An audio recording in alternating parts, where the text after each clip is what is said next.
नमस्ते। आज हामी कुरा गरौँ नेपालमा लगानीको संसारमा छिर्ने सबैभन्दा चल्तीको बाटो आइपिओ बारे। एकदम सरल भाषामा यो के हो र कसरी काम गर्छ भनेर बुझ्नेछौँ। ल अब लगानी गर्ने सोच त आयो, तर सुरु कहाँबाट गर्ने? नेपालमा धेरैजसो नयाँ लगानीकर्ताको लागि यसको जवाफ एउटै छ। हो, त्यो हो आइपिओ अर्थात् इनिशियल पब्लिक अफरिङ।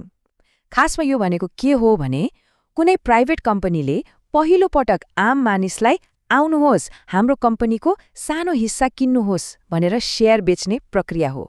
यसरी उनीहरूले आफ्नो व्यापार बढाउन पैसा जम्मा गर्छन्। आजको यो चर्चामा हामी आइपिओको पूरा प्रक्रियालाई चरणबद्ध रूपमा हेर्नेछौँ। आइपिओ के हो भन्नेदेखि लिएर आवेदन दिँदा के हुन्छ, नतिजा कस्तो आउँछ र शेयरको मूल्य कसरी तोकिन्छ भन्नेसम्मका सबै कुराहरू समेट्नेछौँ।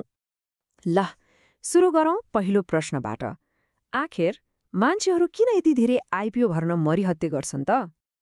अब हेर्नुस्, कारणहरू त धेरै हुन सक्छन्।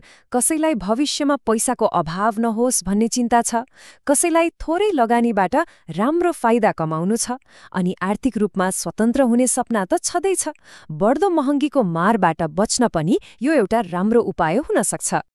ल ठिक छ, आइपिओ भर्ने निर्णय भयो, आवेदन पनि दियो, तर त्यसपछि के हुन्छ त? अब यो प्रक्रियालाई अलि नजिकबाट निहालौँ। आवेदन दिने बित्तिकै त्यो शेयर किन्न लाग्ने पैसा ब्याङ्क खातामा ब्लक हुन्छ, मतलब त्यो पैसा चलाउन मिल्दैन। अनि त्यसपछि सुरु हुन्छ प्रतीक्षा। लगभग 1-2 हप्तापछि नतिजा आउँछ, जुन सिडिएससीको वेबसाइटमा गएर सजिलै हेर्न सकिन्छ। अब यहाँनिर सबैको मनमा एउटा प्रश्न उठ्छ, खास गरी जो पहिलो पटक आवेदन दिँदै हुनुहुन्छ। के आइपिओ भरेपछि पर्छ नै भनेर ढुक्क हुन सकिन्छ त? त्यस्तो हुँदैन। यसको सीधा जवाफ हो पर्दैन, किनभने शेयर किन्न चाहने मानिसको संख्या त्यो उपलब्ध शेयरभन्दा कैयौं गुणा बढी हुन्छ। त्यसैले त यो पुरै भाग्यको खेल हो, चिट्ठा जस्तै। भाग्यले साथ नदिएर मात्र होइन, कहिलेकाहीँ आफ्नै सानो गल्तीले पनि आवेदन रद्द हुन सक्छ। जस्तै खातामा पैसा नपुग्नु, सिआरएन नम्बर गलत हाल्नु, अथवा एउटै व्यक्तिले 2-2वटा डिम्याट खाताबाट आवेदन दिनु। यस्तो गल्तीहरूबाट चाहिँ बच्नुपर्छ। ल अब नतिजा आयो रे। 2वटा मात्र सम्भावना हुन्छन्, कि त आइपिओ पयो कि परेन। अब यी दुवै अवस्थामा के हुन्छ त्यो हेरौँ। नतिजा हेर्दा स्क्रिनमा यस्तै केही देखिन्छ। परेको खण्डमा कन्ग्रेचुलेसन्स अलटेड भनेर आउँछ, अनि परेन भने सरी नट अलटेड। अब त्यो ब्लक भएको पैसाको के हुन्छ त? एकदम सरल छ। शेयर पर्यो भने त्यो पैसा कम्पनीको खातामा जान्छ, अनि यदि परेन भने चिन्ता लिनु पर्दैन, त्यो सबै पैसा आफ्नै ब्याङ्क खातामा फिर्ता आउँछ। ल बधाई छ, आइपिओ त पर्यो, तर के अब काम सकियो त? सकिएको छैन। वास्तवमा यात्रा त अब सुरु हुँदैछ। हेर्नुहोस् है, नतिजा आएको दिन त शेयर पर्यो भनेर थाहा मात्र हुने हो।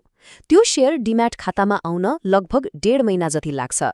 त्यसको केही दिनपछि कम्पनी नेप्सेमा सूचीकृत हुन्छ र त्यसको 1-2 दिनपछि मात्र त्यो शेयर दोस्रो बजारमा बेच्न वा किन्न सकिन्छ। अब हामी आइपुग्यौं अन्तिम तर सबैभन्दा महत्त्वपूर्ण प्रश्नमा। त्यो शेयरको मूल्य कसरी तय हुन्छ त? दोस्रो बजारमा पहिलो दिन कारोबार सुरु हुँदा यसको एउटा ओपनिङ प्राइस रेन्ज हुन्छ।